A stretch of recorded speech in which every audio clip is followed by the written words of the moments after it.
You've burned the candle at both ends all week, working, studying, living. And now the weekend is here, and with it, the tempting promise of catching up on sleep. The sweet illusion of paying back your sleep debt. But what if I told you this is one of the biggest lies we tell ourselves about sleep? That you can't actually recover lost sleep. Welcome back to Sleep Science. I am Josh, and today, get ready to debunk one of the biggest sleep myths and understand the science behind your true sleep debt. First, let's understand what sleep debt is. It's not just feeling tired, it's the accumulated difference between the amount of sleep your body needs and the amount you actually get. If you need 8 hours and sleep 6, you accumulate 2 hours of debt per night. Seems simple, right? But the consequences are complex and manifest on physiological and cognitive levels. Chronic sleep deprivation doesn't just affect your mood or your ability to concentrate. It impacts your immune system, your metabolic health, increasing the risk of type 2 diabetes, your cardiovascular health, and even your ability to make decisions and regulate emotions. Sleep debt is a chronic stressor for your body, and it can't simply be erased with a few extra hours on Saturday morning. The idea of paying back debt implies that sleep is like money in a bank. You can deposit it later. But sleep doesn't work that way. Science shows that sleep is a complex biological process with specific stages and restorative functions that need to occur on a regular rhythm. When you lose sleep, you lose critical opportunities for your brain and body to repair themselves.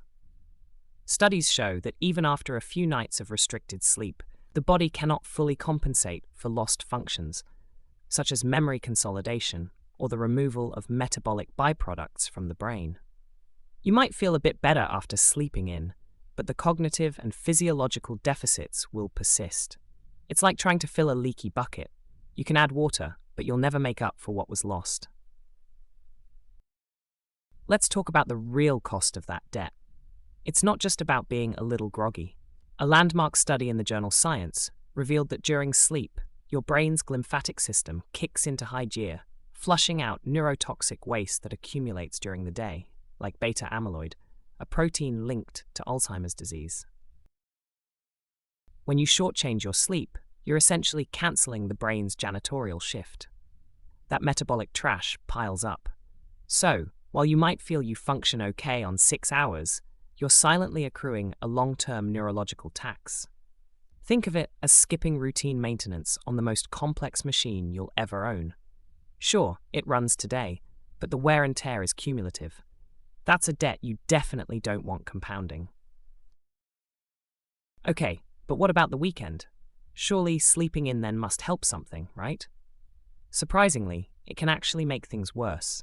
Research in Current Biology found that participants who slept in on weekends to catch up showed worse metabolic outcomes, like reduced insulin sensitivity, compared to those with a consistent schedule. This creates social jet lag. You're essentially asking your body to shift time zones every weekend. This confuses your internal clock, disrupting the precise timing of hormone release that regulates metabolism, appetite, and energy use. So that big weekend sleep-in might leave you feeling disoriented and craving more carbs because your body's metabolic signals are completely out of whack. It's like constantly resetting your watch and wondering why you're always late.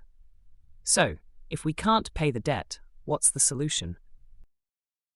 The key is prevention and consistency. Instead of trying to compensate, focus on avoiding debt in the first place. Here are science-backed strategies.